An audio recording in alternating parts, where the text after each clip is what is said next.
Einat Wilf, thank you so much for joining me today. Thank you. So Einat, is a pleasure to have you here, and I'd love to get your perspective on what is going on in the Middle East. So recently, Israel returned strikes to Iran. They killed a leader from Hezbollah and also from Hamas. And now we're preparing for what might be an Iranian strike on Israel. So what do you make of all this? So what I make of all this, the way that I approach it is I'm no specialist on Iran, but I am very much a specialist on who have supported the Palestinians for the last century. And that actually gives quite an insight into what goes on. Because if you look at the history, I think we can safely say that no one would have cared in the world about the fate of several hundreds of thousands of Arabs living on the shore of the Mediterranean if they had not committed themselves collectively to waging a total war against the Jews, and not just any Jews, the Jews who wanted to be sovereign in their ancient homeland.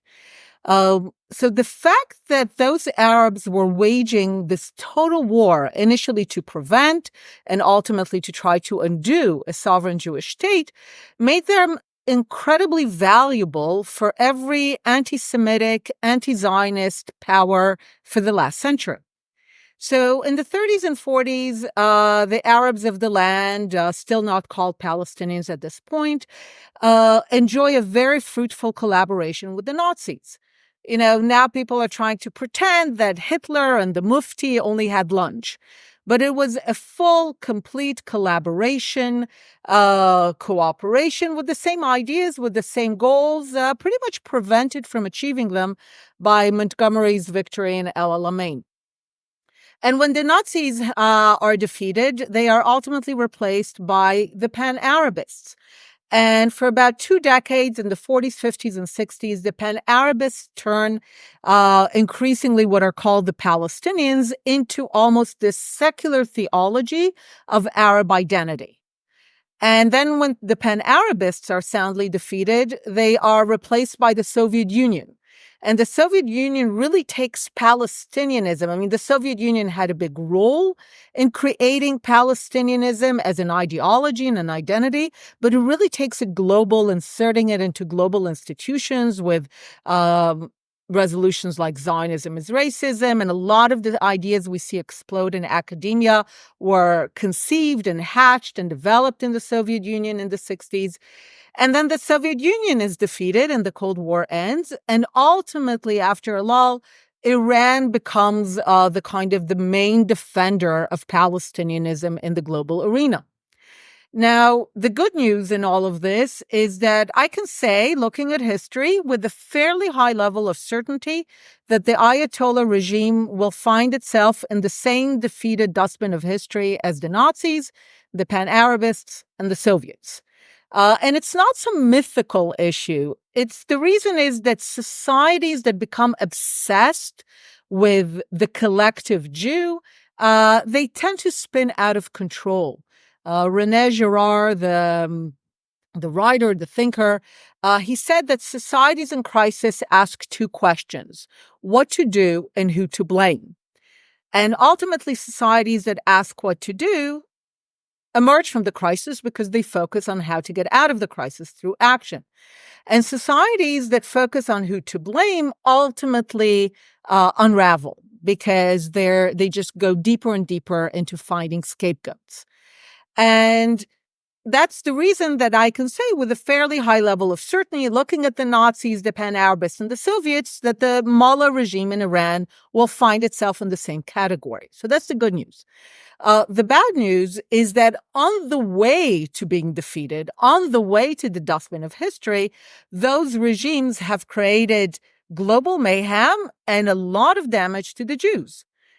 Each in its own way. We don't have to expand on the Nazis, but even the Pan-Arabists during the 2 decades when Pan-Arabism was the reigning ideology of the Arab world, from Morocco to Afghanistan, Jews were ethnically cleansed, and no Jews are left essentially in the Arab world today because of their obsession. And we know how the Soviet Union treated its Jews while claiming to not know they're Jews, right? They were only against Zionists. The Arabs said the same. The Iranians are saying the same. So what keeps me awake at night is not the question of an immediate Iranian attack. It's the question of where are we in this path until the Ayatollah regime is defeated? How much damage will they cause to the Jews, to Israel, and how much damage will they cause to the world before they head to the dustbin of history?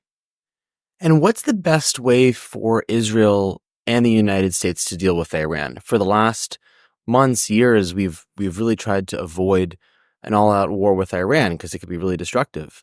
I talked to Gideon Levy earlier this week, who condemned the Israel strikes against the Hamas and Hezbollah leader, saying that it's just stoking and continuing the cycle of violence. Do you believe that, or do you think that there was utility in killing the Hezbollah leader? Is it going to anger and exacerbate the tension, or was there utility in that assassination? Okay, so I'll separate from several levels. Any argument that people make about Israeli actions further radicalizing, exacerbating, all of that, the question is always, what do you mean exacerbate or radicalize? They've already made it clear that their intentions are that the Jews will not have a state and ideally dead. So I'm not sure what does it mean to further radicalize, right? Iran says death to America, death to Israel. The Palestinians have made it very clear that their ideology is no Jewish state. Hamas is merely operating on behalf of that ideology. Lebanon, through Hezbollah, has no territorial issue with Israel. There's no limited goals that they're trying to achieve.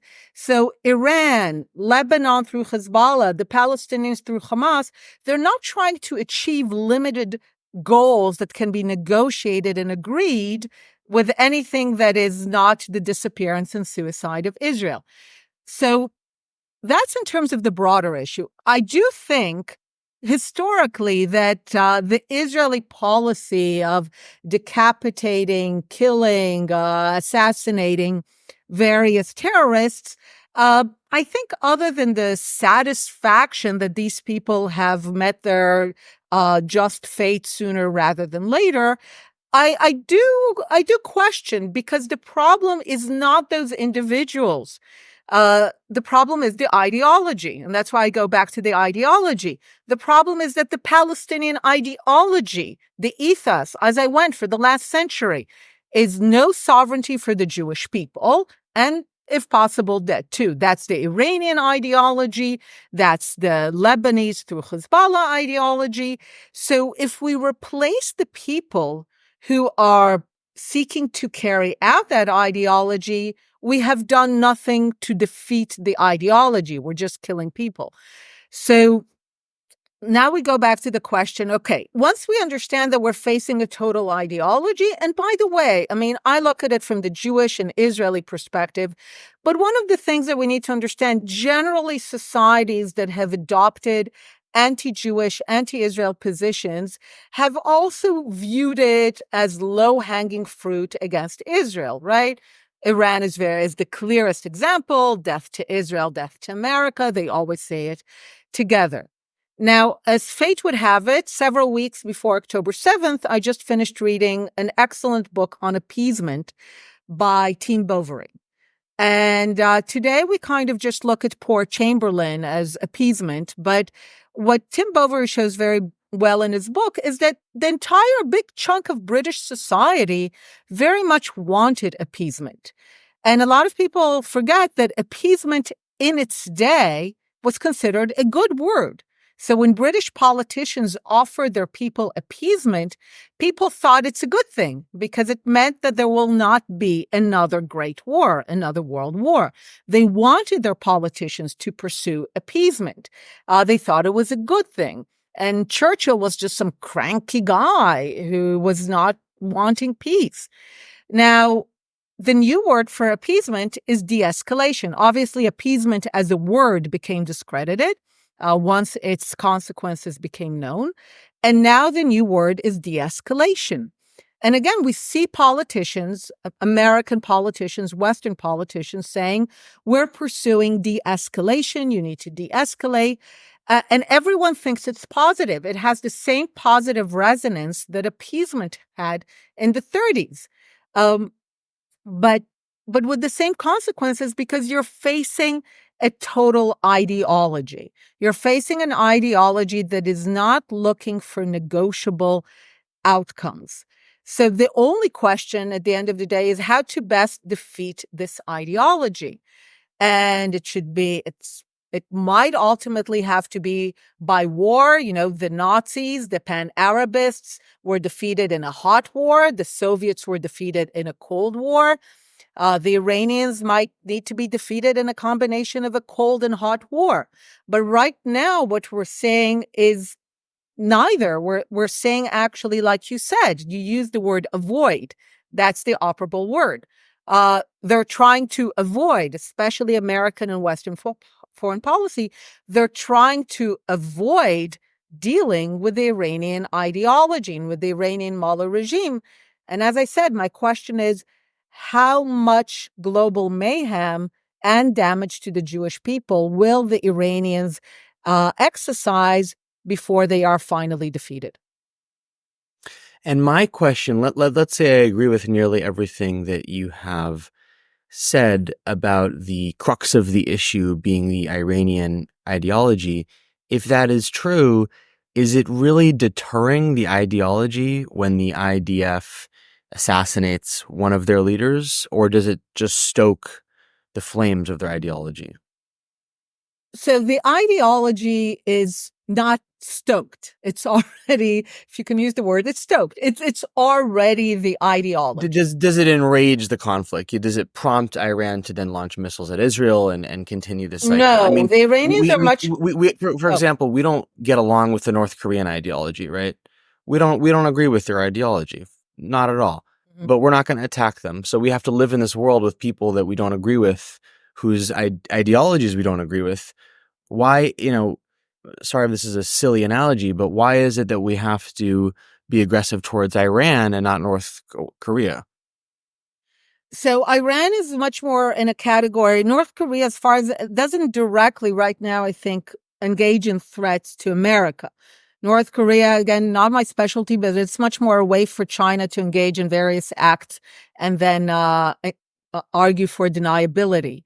But Iran is actually endangering American interests. I agree with you that in general, America, and this is a fundamental issue of American geography, America controls one of the wealthiest continents in the world. It has Canada as its northern neighbor, Mexico as its southern. It's separated from the world by two oceans. America can afford to ignore much of the world and only deal with the world when it feels like it.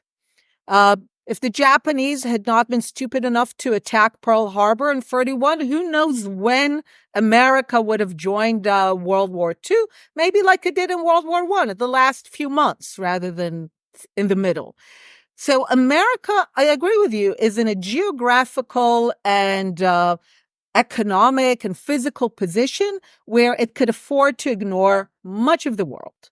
And yes, America can enter a war 3 years from now and do it on its own terms. This is, again, why I am under so much anxiety, because the Jews have what I call a timing issue, right? America and the Soviet Union can celebrate having won World War II and having defeated the Nazis. The Jews, not so much. By the time that the world wakes up, now we have some Arab countries, the UAE, Morocco a bit, maybe Saudi, who are beginning to wake up to the inanity and stupidity of anti-Zionism as a defining feature of Arab identity. But the Jews from the Arab world are already gone. By the time Morocco is waking up, the Jews of Morocco have already been removed from Morocco. So we have a timing problem that by the time the world wakes up to the fact that it had a destructive ideology, by the time that, various forces are defeated, we have already suffered, sometimes in a terrible way, sometimes in, like in the Soviet Union, just persecuted and in the gulags, but not killed. So, but the Iranians have a long-term goal, and this is to your question, when you're saying being stoked. The Iranians are smart. We don't have, unfortunately, stupid enemies. The Iranians are smart, and they want to achieve the end of Israel, and they're very consistent and clear about it, that this is their goal. It's a theological goal, too, because for them, for their brand of Islam, the Shiites, who are generally considered, they're pariahs in Islam, they're the minority. For Sunni Muslims, they're not even considered Muslims in some cases. For them to bring about the end of the Jewish state will be such an achievement that they are pursuing it is both strategic, ideological, and theological. It actually makes sense when you put it together. So one act by Israel is not going to stoke it because they want to try to bring the end of Israel when it works for them, which is why Israel has to be smart and ensure that they don't get to do it when they are best prepared. This is the tragedy and the drama of where we are now, that we've allowed for years both the Palestinian army to build in Gaza, the Lebanese army to build through Hezbollah for our destruction, and we allowed it to happen rather than take preemptive step to not allow this buildup. So I agree that the Iranian ideology seems to want the destruction of Israel and the United States. And that's distinct from anything they're dealing with from Israel or the United States. On the other hand, would you also agree that the life of Palestinians has been tough? We can talk about the causes of that. We both agree that Hamas is a important cause for Palestinian suffering over the last, 10, 20, 30 years. And I'm wondering if we both agree whether the Israel blockade is also a cause of Palestinian suffering. I'm not even going to make the argument that Israel should not have had the blockade. I think you can look at reasons why it's important for Israeli security. But my question to you is, do you agree that the Israel blockade, let's say it was necessary for Israel, has caused suffering for Palestinians in Gaza? Do you agree with that? There is only one cause of Palestinian suffering, and it is their ideological choice to pursue the destructive cause of trying to prevent, and when that failed, trying to undo a Jewish state. We can go all the way back, but let's go specifically to Gaza and the blockade. I was with the Sharon and Peres government in 2005 when Israel decided to disengage from Gaza. And as a quick background, it happened after Israel offered Palestinians once more the opportunity to have a sovereign state in the West Bank and Gaza, capital in East Jerusalem, no settlements. And not only did they walk away from that, and not only were there no dissenting voices among Palestinians to walking away from that, they followed it up with a campaign of butchery, which was misnamed the Second Intifada, just deliberate killing of civilians in Israel's cities by means of suicide bombs. Before October 7th, this was the deadliest, most brutal butchery in our streets. And Israelis were basically stuck. We said, okay, we understand that there's no Palestinian leader who will say yes to a Palestinian state because from the Palestinian perspective, again, going for the last century, they have always prioritized no Jewish state over building an Arab state. Whenever they faced a fork in the road, a choice, you can have an Arab Palestinian state in the West Bank and Gaza, or in 47, even in half of the land, and in 37, in 80% of the land. You can have your own state, but the Jews will also have a state. at least to date, this has been an unacceptable choice for them because they have, as they say themselves, said, from the river to the sea. So Israelis understood that no Palestinian leader can sign an agreement that allows a Jewish state to live. So the thinking among Israelis was, you know what? We'll get out. We're not going to hold ourselves to a Palestinian veto. We want to get out of Gaza. And I remember even the dramatic evening when Sharon decided to get out of the border with Egypt, the Philadelphia corridor, because Sharon was insisting that the Palestinians will have no excuses. So we took out all the civilians, the graves, the military. We went to the pre-1967 ceasefire But they line. did leave a blockade, right? No. The blockade started a few years later when Hamas In started shooting 2007, right? Israel. What? In 2007. I just, because I Yeah, don't mean but to in conflate two things. 2005, Yeah. Israel retreats completely. Now, this is a moment. Now, Ariel Sharon wanted to do it, and I remember Paris too, so that the Palestinians will have no excuses. And I think he just underestimated, we all did, their ability to make up new excuses. So the Palestinians now again face a choice. Contrary to all these disappearing maps, this is the first time in the history of the Arabs of the Levant, of this land, that they actually control territory. Do they face this moment and say, wonderful, we finally control territory. The Jews are gone, no military, no civilians. This is a beautiful strip of land on the Mediterranean. It sits at the crossroads of two ancient trade routes. We are going to turn this into the Singapore of the Middle East, the Dubai of the Levant. Is that what they do? No. What they say is great. We now have territory from which we can liberate, in their view, Palestine from the river to the sea. And they go on to weaponize the entire Gaza Strip, and that ultimately leads to the blockade, for the singular purpose of using Gaza to realize their ideology of no Jewish state.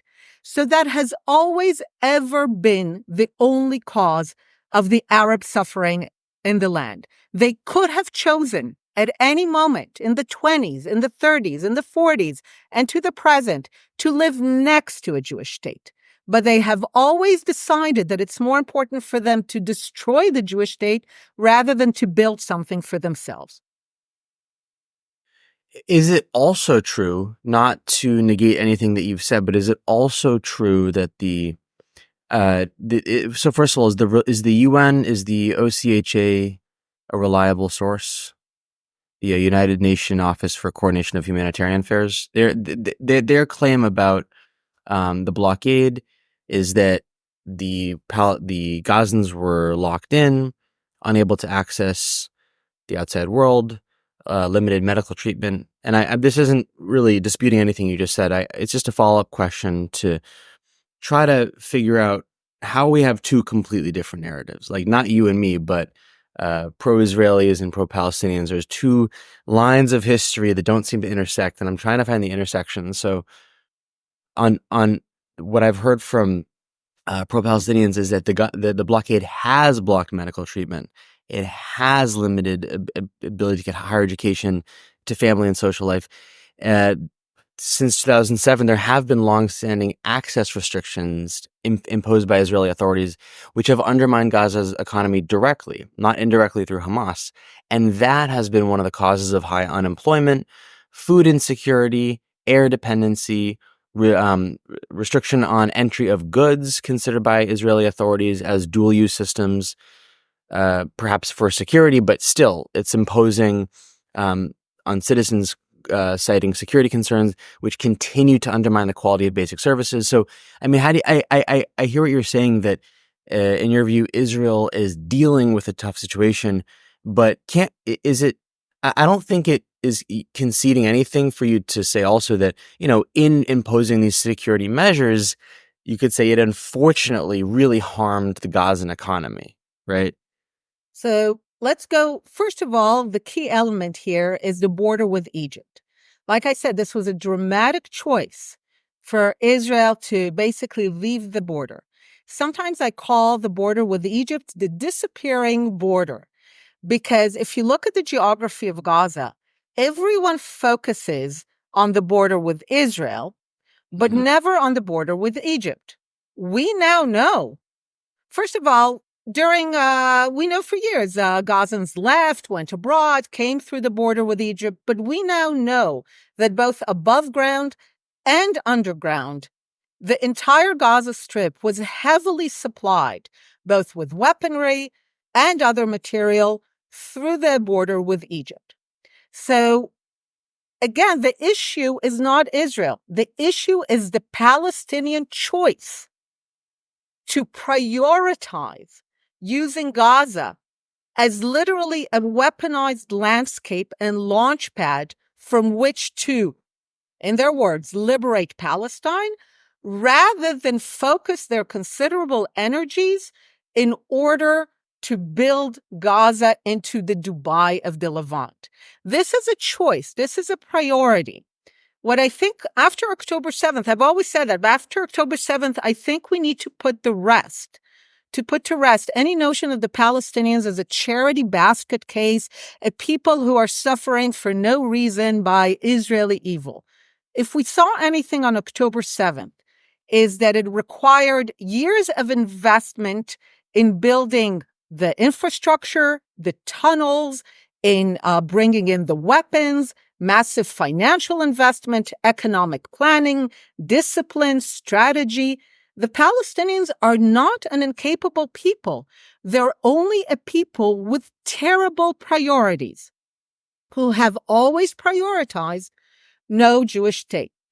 The reason that I focus on that, you asked how to bring the narratives together. They actually were, the only thing is the reversal of cause and effect. People will look at the blockade and say, well, that's the cause.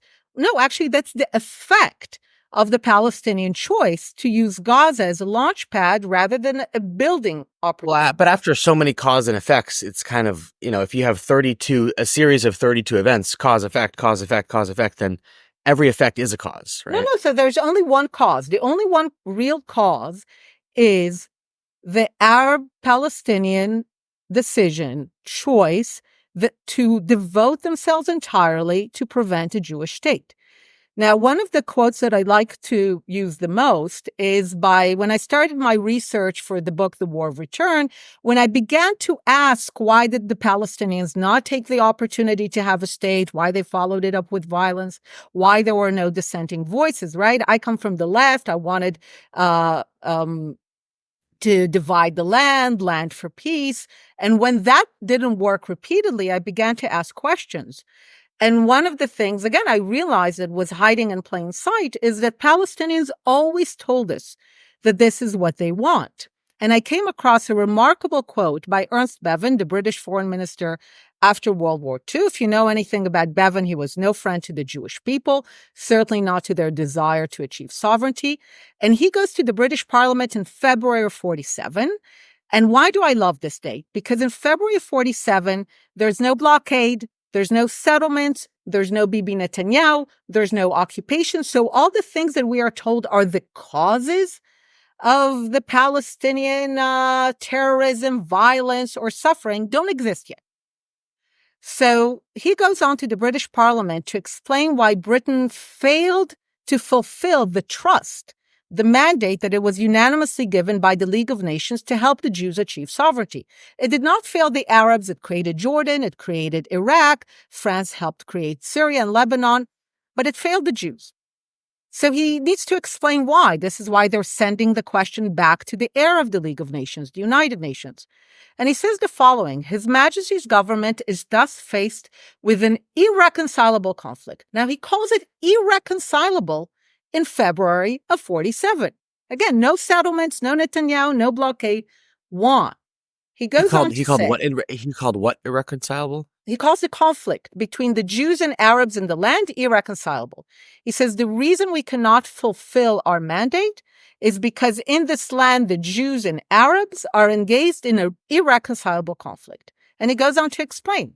He says, for the Jews in the land, there is a top priority. He calls it the point of principle. The top priority for the Jews is to establish a sovereign state. So the Jews want to exercise the universal principle of self-determination in their ancestral homeland and to have a state. For the Arabs of the land, he goes on to say, and those are the Arabs that will later be named Palestinians, he says, for the Arabs of the land, the top priority, the point of principle, he says, is to prevent to the last, to resist to the last, the establishment of Jewish sovereignty in any part of the land. Now, he's not saying the Jews want a state, the Arabs want a state, and we'd love the UN to help us divide the land between these two peoples. He's saying, as a matter of top priority, the Jews want a state, and the Arabs, the Palestinians, want the Jews not to have a state in any border, in any size. And this is why the conflict is irreconcilable. Can I ask you? Can I ask you about that? I'm trying to steelman the case for the Palestinians because we don't have a real pro-Palestinian expert here. It's just me with my talking points from Gideon Levy. So if you're a Palestinian living in what was Palestine before 1948, and the Jews, the Israelis are coming in to build their new land, and you're getting kicked out. I mean, in some cases they left voluntarily. In some cases they were kicked out. In some cases they were encouraged to leave. But in many cases, these people had to leave their home.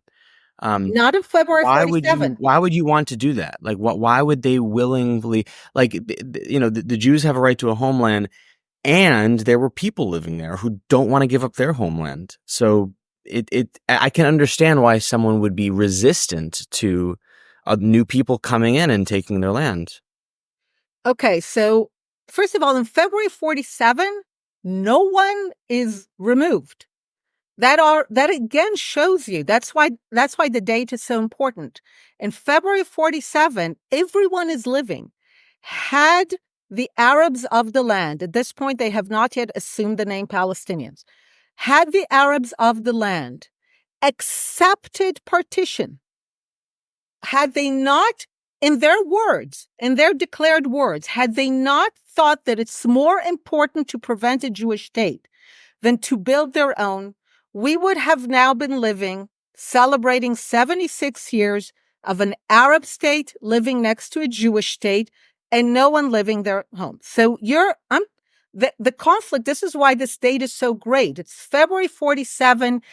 This is, again, what you just described as a reversal of cause and effect. Had the Arabs not waged war to prevent Jewish sovereignty, there would not have been war, and no one would have become a refugee, because that's what happens in war.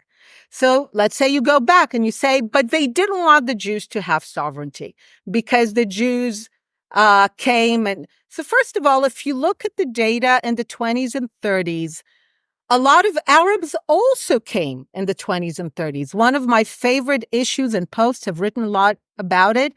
There's a massive rise in the Arab population of the land in the 1930s. During 1 year in 1931, it's the highest population rise in the world. Do you know why? Some people thought it's because of Arab immigration. That's a big part of it. But the bigger part is because the Zionists eradicated malaria. The Zionists in the land, they purchased malaria-infected land. The land is sparsely populated, but they purchased the malaria-infected land. Those are the lands that the landlords living in Alexandria and Beirut sell to them. They eradicate malaria. And by eradicating malaria for both Jews and Arabs, the Arab population begins to grow exponentially. And again, rather than look at this as a joint benefit and decide to live next to a Jewish state, they decide in the 30s to turn their anger against Jewish sovereignty. Now, here we go to a very core issue.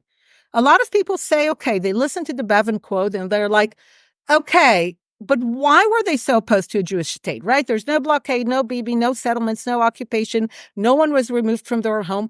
Why in February 47 are they so mobilized to the point that, again, it's their top priority, that they prefer to forgo their own opportunity at a sovereign state in order to destroy the Jewish one? And here I think it goes to the fact that for, at this point, 1,200, 1,300 years, Jews have lived in the Arab and Muslim world as lower class people, known as dhimmi. The Arabs and Muslims, as they waged their very successful conquests of the Levant, of the Middle East and North Africa in the 7th century, the only kind of Jews they meet at this point, this is 7 centuries after the Roman exile, the Roman defeat of the Judean rebellions, the only Judeans, the only Jews that they meet at this point are meek, dispossessed, powerless Jews. And they begin to establish a social order, a theological order, where the proper place of the Jews is below.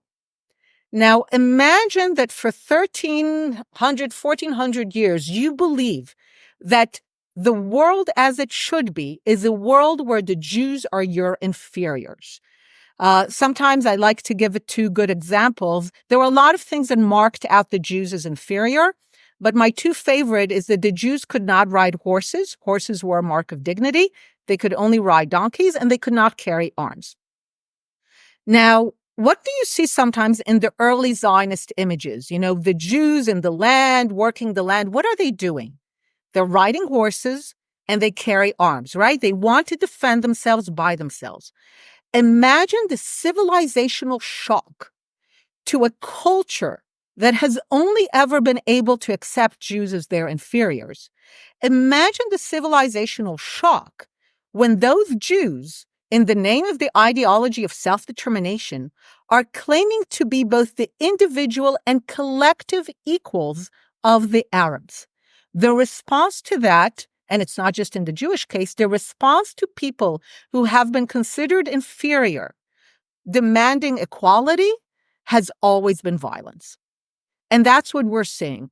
So at the core of the Arab obsession with negating Jewish sovereignty sits a very deep-seated cultural view that sovereign Jews, confident Jews, Jews who are capable of their self-defense, is an affront to the way things should be.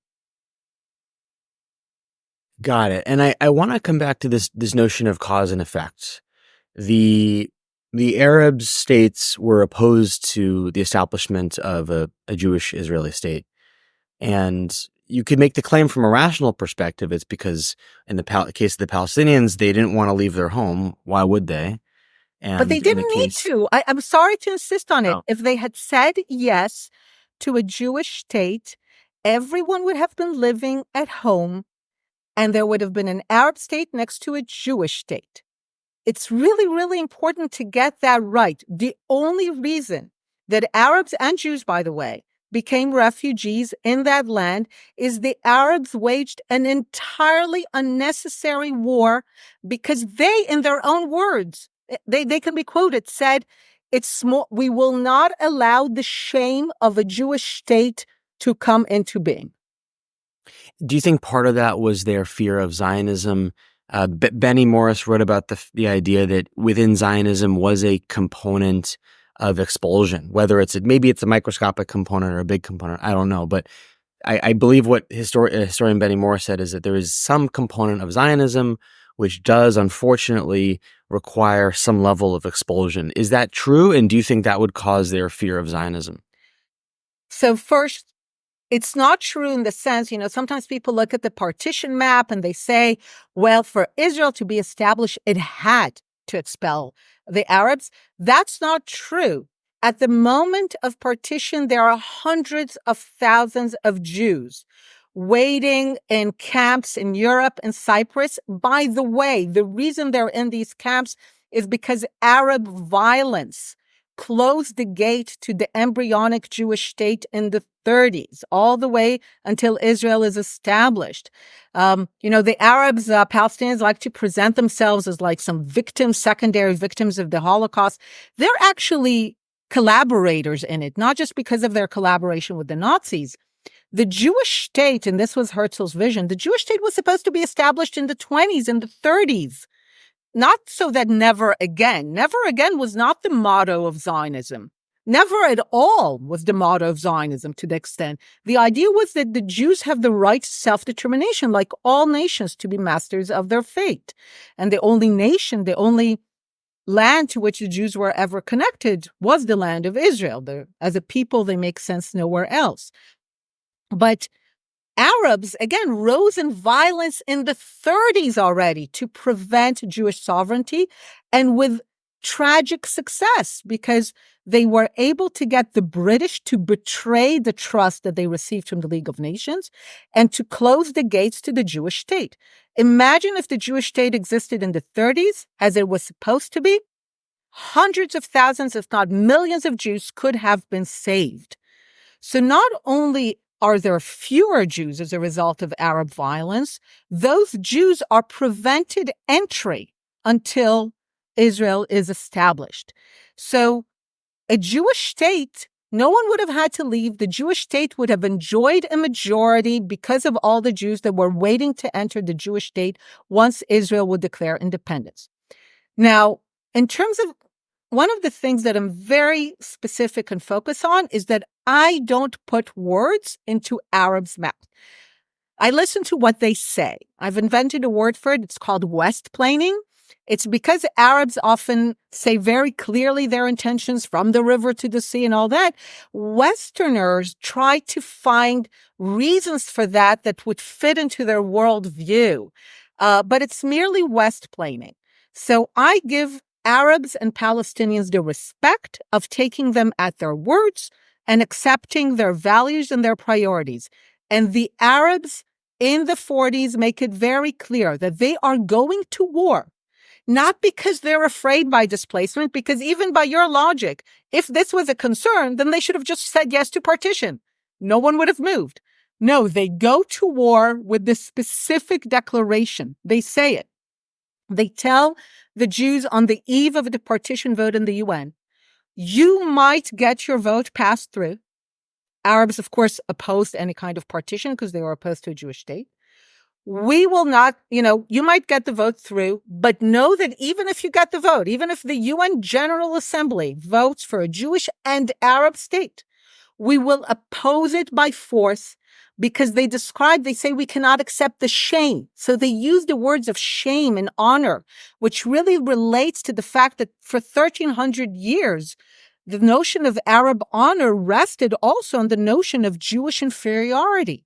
So from their perspective, Jewish equality is a matter of shame. Allowing the Jewish state to live is shameful. And they say, the head of the Arab League, he doesn't say we're concerned about a few displaced people. He said, otherwise, again, they would not have waged war. They said, we are waging this war. We're going to wage this war. We're going to go to war. They tell them, we're going to war because we cannot have a Jewish state. That's a shameful idea. And it would be dishonorable for us not to try to kill you with war. And they say the following, if you lose, you will not have a state. But even if you manage to win, we will not accept you for hundreds of years. That's what they say. So listen to what they say and respect what they're saying. Got it.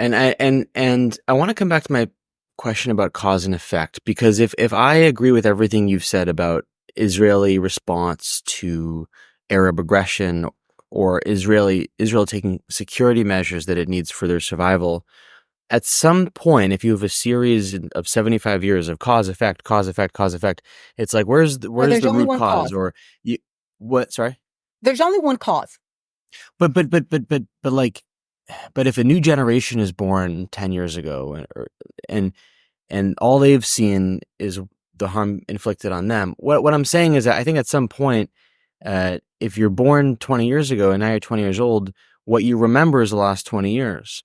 Or people still have a reaction to things that happen to them. Like what I'm trying to, I'm trying to understand these two wildly different narratives that I've heard.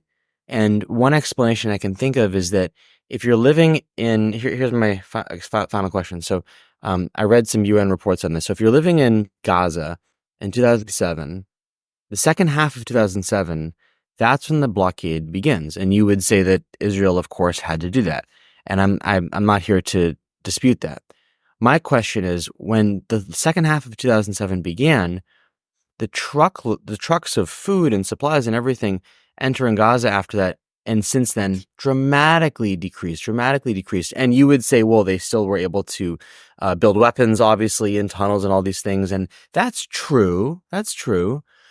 But it's also true. We know demonstrably that they got less stuff into Gaza. They could still build weapons, but maybe they could have built 10 times more weapons. I'm just saying, like, the fact that they built tunnels and weapons is not evidence that Israel didn't blockade them. Israel did blockade them. It did cause suffering. You can say it's necessary, but that's the point. That's the point I'm hoping to get agreement on. Do you agree with that? No, No? because again, there's a border with Egypt. Right. But that's another, I'm saying there's many factors. There's many, Hamas is a reason, Egypt. There's a border with Egypt. Yeah. There's a border with Egypt. It's important. 2, the reason there's a blockade is that rather than use Gaza to turn it into a flourishing place, immediately after Israel retreats, this doesn't take time, immediately they begin to shower rockets on Israel. So immediately their choice is to use Gaza to wage war against Israel rather than to take opportunity and build it for themselves. But there's always only one cause. I know, I see your very Western way of trying to explain Palestinians. You have to, rather than really look at the ideology. It has nothing to do with the last 20 years, 10 years. On the eve of October 7th, the Human Development Index of Gaza is better than half of the world's countries. So I think we can dispense with all the ideas that because of the economic situation, because of the unemployment, they went and butchered Jews. It's not that. Again, believe me, over the years, I would give talks and I explained, look, the ideology of the people of Gaza is to use Gaza in order to, again, liberate, in their view, Palestine from the river to the sea. No Jewish state. When I said there's only one cause, the cause is the Arab obsession with no Jewish state. That's the only cause. It takes multiple kind of manifestations, but that's only ever the cause. So people, I would tell them, look, this is their priority. Every dollar that goes into Gaza, I would tell them, look, the people who live in Gaza don't think that Gaza is their home. That's why they don't want to build it. They think of Gaza as a temporary launch pad that they will use to liberate Palestine. And all the Westerners like you would ask me, but don't they want a better future for their children? And when a Westerner asks that question, they think, oh, they just want to send their kids to college and have a job, and they're concerned about unemployment. And my answer would be, they do. They do want a better future for their children. The better future for their children, the one that they're willing to sacrifice for, fight for, the one that they're prioritizing weapons over building the strip for, is a future where there is no Jewish state. That's the better future they want for their children. And they are educating their children. They are raising their children, regardless of the economic level. I can show you that the butchery of the misnamed Second Intifada begins when the Palestinians are at the highest point. They can have a state of their own. They already have the makings of a state. You are not going to have the easy explanation, and I'm not letting you have the easy explanation, oh, they're suffering, that's why they do it.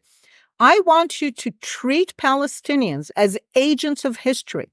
Give them the respect of taking them at their word. Give them the respect that they are so committed to their ideology that again and again and again and again, whenever they face a fork in the road, where they can invest their considerable skills and all the resources that the world throws at them, right? They have received by now more resources per capita than the Marshall Plan, 4 times, 5 times as much. Why don't they look like Western Europe? Because they're still with an ideology that prioritizes destruction rather than building. So we need to finally, that is my life's work, we need to finally give Palestinians the respect of taking them at their word accept that their ideology is a total ideology, and that peace, prosperity, all the things that you want, that I want, those things can only happen when the ideology is defeated and the Palestinians finally begin to educate themselves, to educate the next generation, to want to build something next to a Jewish state. They need to begin to educate themselves that the Jews have a history in the land. They're not some foreign interlopers that came out of nowhere. They have a history. They have the right to self-determination. They can build a life of prosperity and sovereignty next to the Jewish state, but not instead of it. That's the transformation that needs to take place. The problem was never resources or unemployment or suffering. The Palestinians are willing to suffer and sacrifice for the cause of no Jewish state. Amazing. Thank you so much, Einat Wilf, for sharing your views. Hopefully next time you come on, I can bring someone of equal prestige to make the other side of the case. And let me end the recording. And if you have 1 minute, I'd love to. Can I just say one more thing before you end? Oh, yes, please. Yeah. I will say, by the way, when you bring Palestinians, that's the one thing, by the way, where the narratives meet completely. If you ask Palestinians directly, do you accept the equal right of the Jewish people as a people to self-determination in the historic homeland? Is your vision of peace to have a Palestinian Arab state next to the Jewish state of Israel? Do you understand that the implications are that you are not multiple generation refugees and you have no such thing as a right of return into the state of Israel? You will not find, or let me put it this way, I have only ever found 3 Palestinians who will answer a resounding yes to that question.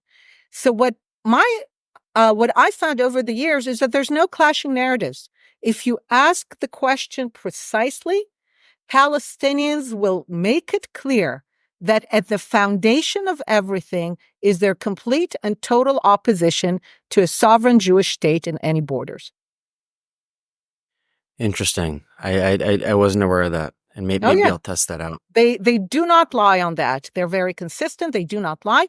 It's just that most people don't know to ask them the right questions. They use words like justice or rights, or they will justify it. You're saying that Palestinians fundamentally do not want a Jewish state, period.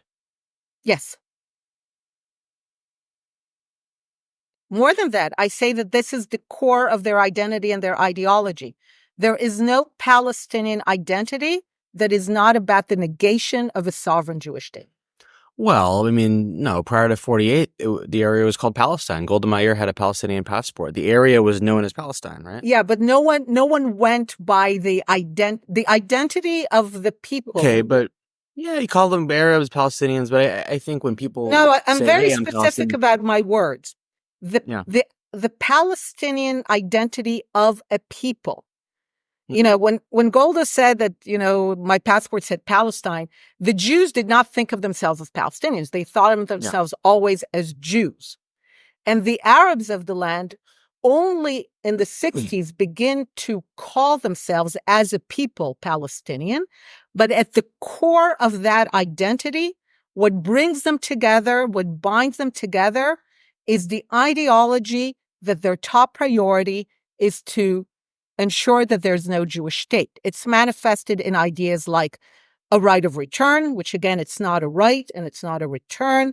I mean, I know Palestinians personally, like I know American Palestinians personally who can point to the house in Jerusalem where their grandmother once lived and was kicked out. Like that, you could say that's anecdotal, you could say that's just a one-off thing, but that's their life, that's their experience. And so their worldview is like, hey, my family's from there, and now we're not. And when they visit Israel, they're given a rough time. It's really unpleasant for them. And that, again, you could say Israel has the right to do that or whatever, but it sucks for them, right? Again, there's a difference between sucking and an ideology. Throughout the 20th century, empires were gone and new states were established. The process of states establishing empires, which is the 20th century, creates new borders and it creates tens of millions of refugees. Germans, Bulgarians, Poles, Ukrainians, Hindus, Muslims, Jews, all of them, for them, it sucked.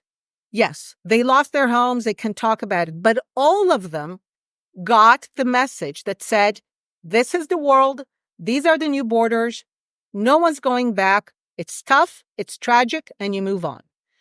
Only the Arabs, only uniquely among those tens of millions of refugees, persisted in refusing to move on ideologically, because they knew that if they, like the Germans and the Poles and Ukrainians and Hindus and Muslims, if they would move on, it meant that the Jewish state gets to live. So after they waged an unnecessary war, failed to prevent the Jewish state from coming into being, hundreds of thousands became refugees in the process. Rather than agreeing to settle, they refused to settle. Again, they're the only group. They refused to settle because ideologically they understood that settling would mean that the new borders are accepted and the Jewish state gets to live. So there's a difference between someone saying, I miss my great-grandmother's home. A German can say that. A Hindu can say that. And between that being the entire ideology, prioritization, focus, education of an entire people and identity. And on that, they don't lie. It's just that you need to ask the question precisely. So next time you have a Palestinian, ask him clearly, do you recognize the equal right of the Jewish people as a people to self-determination in their ancestral homeland? Is your vision of peace to build an Arab-Palestinian state next to the Jewish state of Israel and not from the river to the sea? Do you understand that this means that you're not a refugee and that you do not possess the right to settle inside the sovereign territory of Israel in the name of return? If you find someone who gives me a resounding yes, without immediately saying, but Zionism is racism and all that, when I post online and I say, look, this is the conflict. The Jews want a state. The Arabs, the Palestinians want the Jews not to have a state. There'll be people like you who say, no, it's because of Bibi, the occupation, the blockade, the settlements. And then what I love is that the Arabs and Palestinians on my feed will all say, but Zionism is racism and colonialism and apartheid, and of course, and you don't belong here. What they're doing is actually confirming the thesis that their ideology is a complete and total opposition to a sovereign Jewish state and any borders. They justify it. You're right. They think it's legitimate because Zionism is some racist idea or something, which is not, but they believe it's justified, but it's still their belief. I agree. They believe that the non-existence of a Jewish state is justified. It doesn't change the fact that this is their ideology. Got it. More to discuss here. Thank you for your time. Let me end the recording and then let's spend 2 minutes wrapping up if that works for you. Okay.